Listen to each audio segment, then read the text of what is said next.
Well, as you heft the tome, a wave of spiritual essence overwhelms you. The strength of its force so immense you can't help but be pulled under.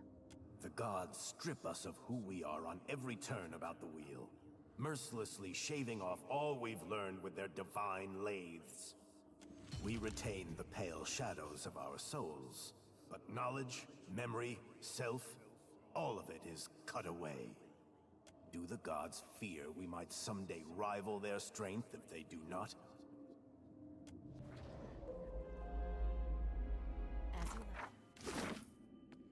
The gods see fractured souls, but they don't care for them.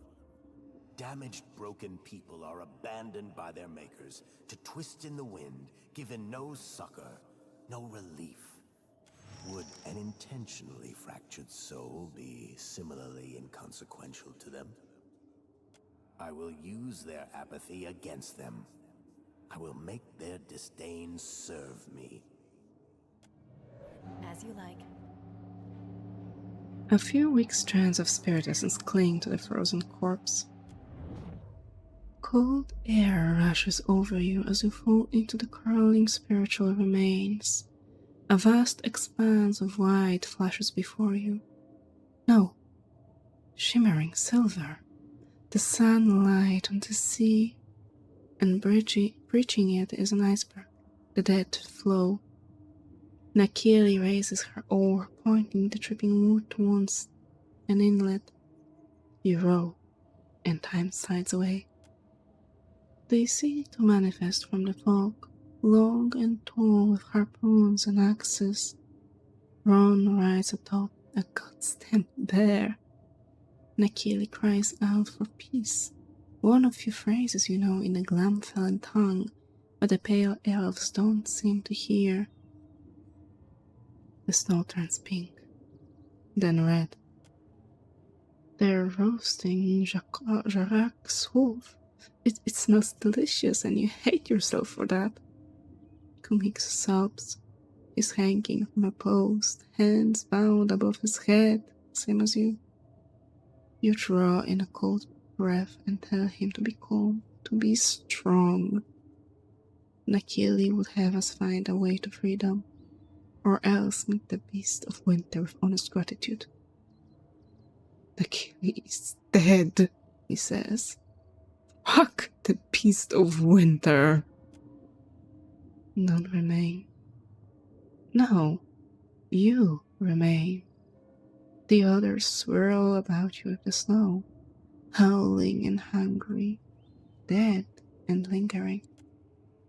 You've seen no one else, no Enutanic, no Glamfellan for days. You've seen nothing save fog and snow. And then the fog shifts, splits, steps toward you on hoofed legs. Its horns curve upwards, caked in a rot. Twin eyes, blue eyes, crusted and roomy, drink you in. They offer you mercy. You accept.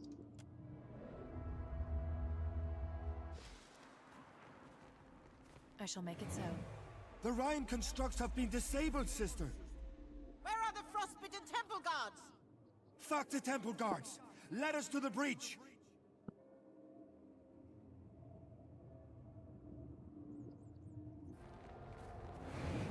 The dragon breached the chapel walls.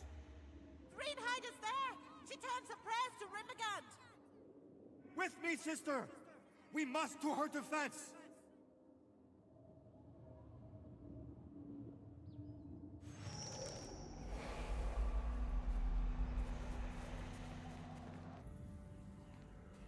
This imp sits on the frozen ground, rime clinging to its flesh, wings draped protectively over its shoulders. Its mouth hangs agape, and the wrinkles around its eyes indicate that they're squeezed tightly shut. It grasps a small object in its hand. It's certainly an imp. A cold, motionless, blessedly quiet imp. The imp's knobby knuckles wrap around what at first appears to be a sphere of solid ice, though a palpable power pulses beneath its surface, further cooling the frigid air around it. You okay there? The imp remains motionless and unresponsive. Oh, the poor little icicle. Captain, if you will not surrender one of your cloaks as a blanket, then it is welcome to one of mine. Hello? The imp remains motionless. Tap it on the head. The imp's flesh feels cold and hard beneath your fingers. Let's replace it with stone relic. You withdraw the stone from your pack and attempt to quickly swap it with the frozen orb. The imp's grip on the orb proves stronger than you expected, foiling your attempt at a fast switch. As you pull the creature's spindly fingers from the orb, its bright blue eyes burst open. The imp leaps away from you with a prolonged hiss, its leathery wings holding it aloft. Wormling not take my ball! There's not wormlings to take! Go away! This place not your home. You probably die here! I'll trade you something for the ball. Eh? Don't want wormlings things. Already have ball. Ball everything imp needs. I'll give you the stone relic in exchange. It will last much longer than a bowl of ice. Wormling may find rock shiny, but it only cold, hard nothing. You dismiss the stone because it's not obviously magical, but you neglect its value as a cultural artifact. It would command its own price from any of the worshippers at the outpost down the way. The imp stares at you, brilliant blue eyes narrowed to sharp edges. No! Wormling thinks itself so smart with its big words and fancy words. Yes, I do. Ah, friends, time for wormlings to leave now! It waves the sphere over its head. Hey. Oh.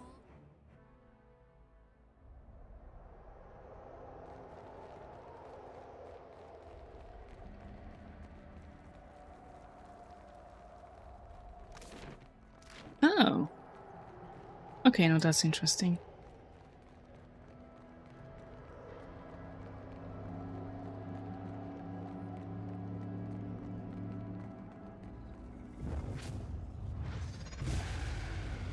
You certainly look better.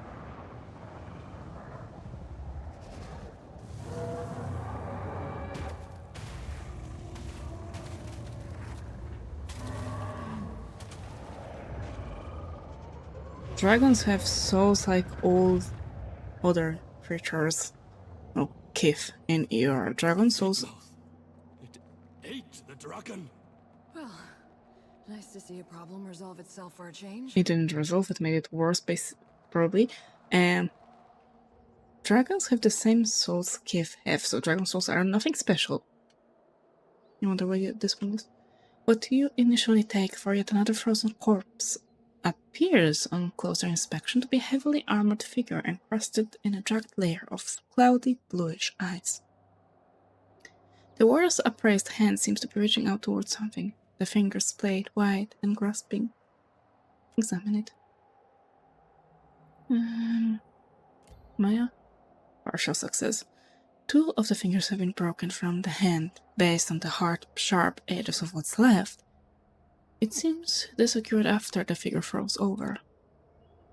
The angle of the joints indicate that the warrior once gripped something tightly. Something since removed. Deep scratches in the wrist suggest that someone clawed at the figure long after it froze over, perhaps to remove the absent object. Examine the... Oh, this will go badly. The breastplate and chain worn by this figure seems significantly more intricate than anything else you've seen since arriving at Harbinger's Watch. Padding and heavy cloth complete the panoply, probably as protection against cold. Let's look for spirits. You open your soul to the presence of other spirits. While a few strands of weak soul energy cling to the frozen figure, you sense no soul present within or near the body. The helmet does not appear to be as solidly frozen to the figure as the rest of the armor. A few minutes spent wriggling and tugging at it frees the helm. You lift it to reveal an elven woman with bluish-white skin and darker blue hair. Her coloration and the heavy epicanthic folds holding her eyes mark her as Glamfellan.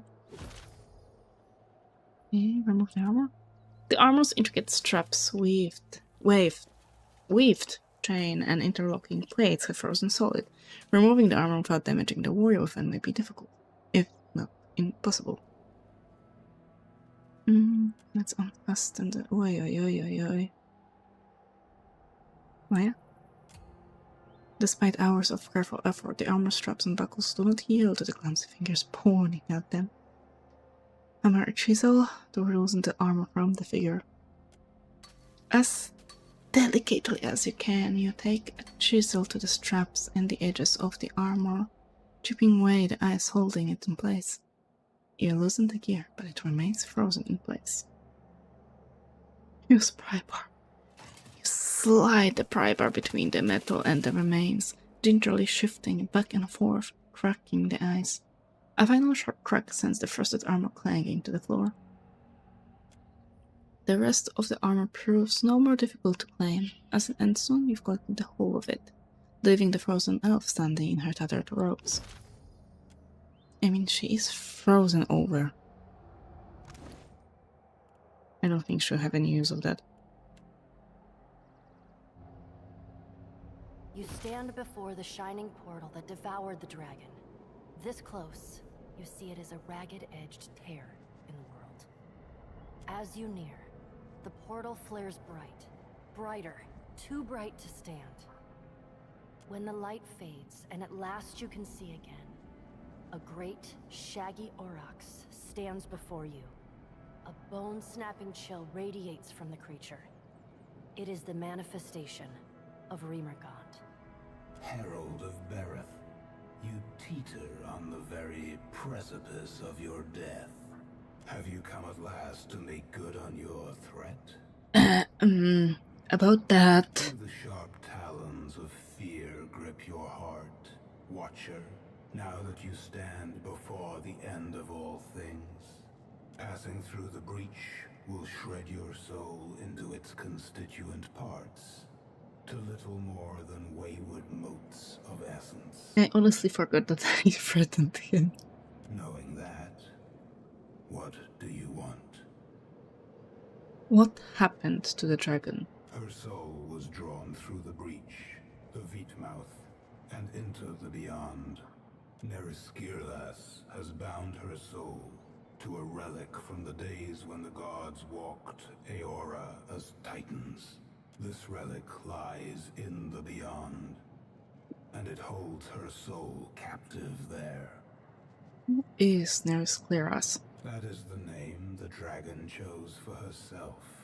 What relic? It is one of the many things Kith have thrown into the beyond, in hopes it might be devoured by the White Void.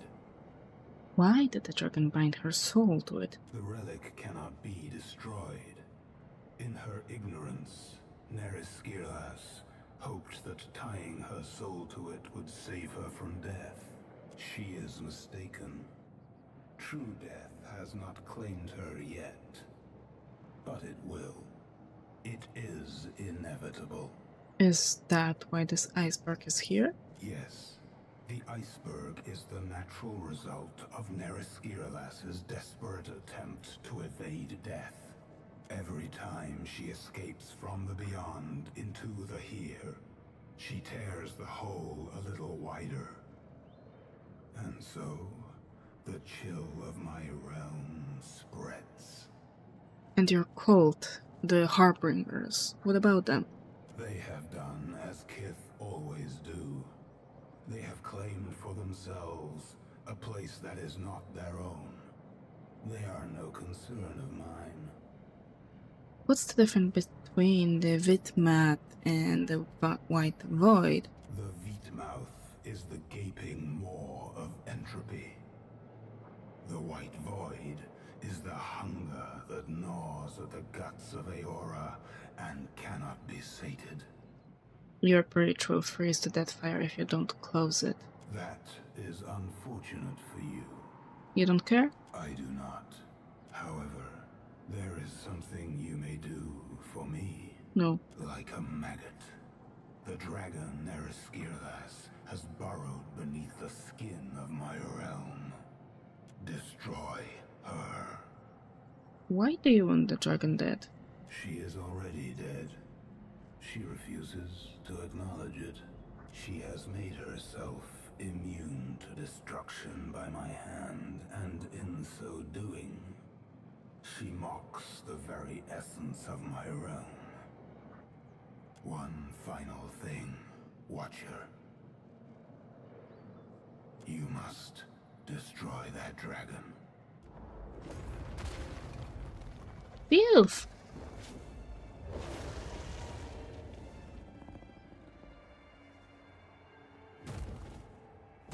You followed me into the abyss? Have you so little respect for the scant years your fragile form affords you? The dragon growls through sword-like teeth. The meaning behind the sounds rings within your mind. I know not why the short-sightedness of Kith continues to surprise me. Leave while the option remains, lest you be bound here as I am. According to Rimgaround, you died when you entered this place. The words of your dead oxen god concern me not. What are you, exactly? Circumstance does not afford me time to address ridiculous queries. But you're not trapped, you just attacked Harbinger's watch. A simple understanding of a complex situation. Then help me understand. No. I bear responsibility for neither your enlightenment nor your sophistication.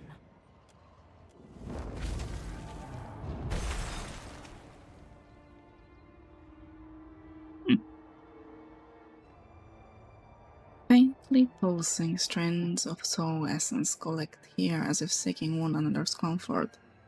As you reach out to it with your spirit, the broken soul seems to peer back at you. The damn dragon hisses as you drive the mace upwards into the bottom of its jaw. It attempts to bat you away from the witchmouth, but you duck beneath its claws. You jam the edge of your shield into the side of its neck. You will not again allow it passage into the world of the living. With an abrupt shock of pain, the vision ends. The strands of the sundered soul clinging to you like cobwebs. Oh no, and I'm wearing her armor. That's not gonna end well.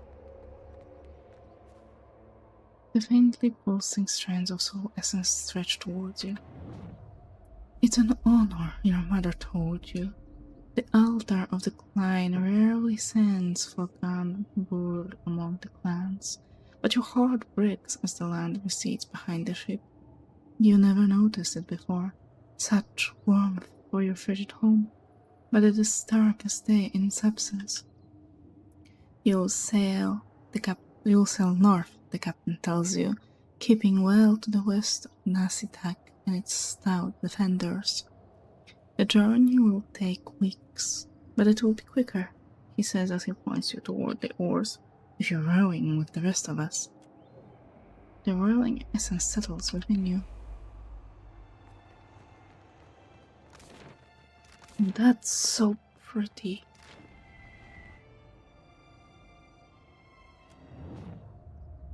What?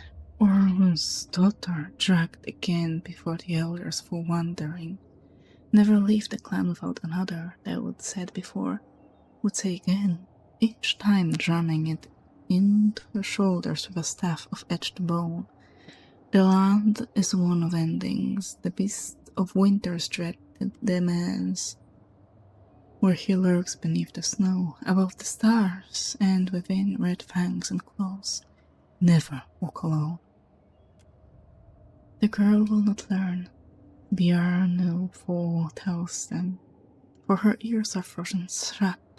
She wants to beat him, but he's a bare-blooded adult brown, and she but a gawkish child of fish and berries. He's not worth another drumming. The elder silences him. She will learn, the wizard elf answers, or she will die. Regardless, she belongs to Rembrandt and not to you. You have to ignore the screaming, to shut it out and focus. The dragon's at the doors, and you've got moments before it's reached them. Before it's reached the Vidmar to sup on Rimgrand's gateway, as it has so many of your kin. You will not allow it. In your prayers, you open the way to Rimgrand, forging a road of your soul from the here through the beyond and into the very depths of the white void. He accepts. The Vidmap opens. Winter claims all. The spirit tears itself from you, stepping away even as it manifests a visible form. A soul stands before you, shimmering and indistinct, her sharp elven features fading to nothing at the edges and extremities. You recognize her form as that of the armored corpse standing frozen in the temple beyond the portal. You trespass. The soul's voice seemed to come from everywhere at once. From her, from the air around you, and from within your own mind. Its chill runs down the sides of your neck, a numbness descending from your ears to your shoulders. Vatnir gapes at the phantasm and retreats a step towards the portal. I didn't see a lock on the door. I have an invitation. Yes, you and all others. Yet you arrived before the appointed hour, or perhaps after. The figure takes a step closer, and the air grows colder, drier. Frost spreads from her feet. You retain yourself, your life, your awareness, your soul. How? I'm a watcher. Interesting and advantageous, I suspect. But relevant? Your presence suggests that Remagand has chosen a new guardian to put the worm to the blade. To succeed where I have failed. You tried to kill that monster. Do you know what it is? Before it came here, it was a dragon. What it has become since, exactly, I cannot say. It fell upon our temple wielding powerful wizardry. I believed that it desired the temple itself, or our accumulated lore. I was mistaken.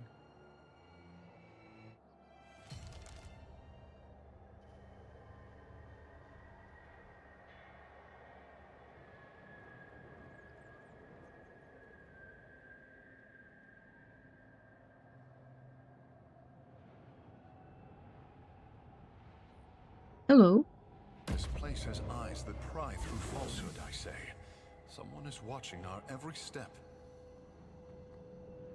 The figure shackled before you shudders, its edges shaking and blurring, its entire form indistinct, as if seen through a waterfall. As you approach, her features resolve into those of sculptural folk, her brown hair falling limp and matted about her pale skin.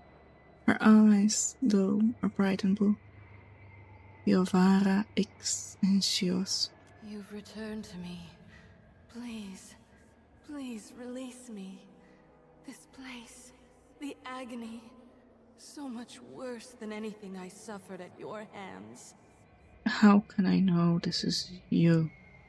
I'm not sure I can trust my senses here.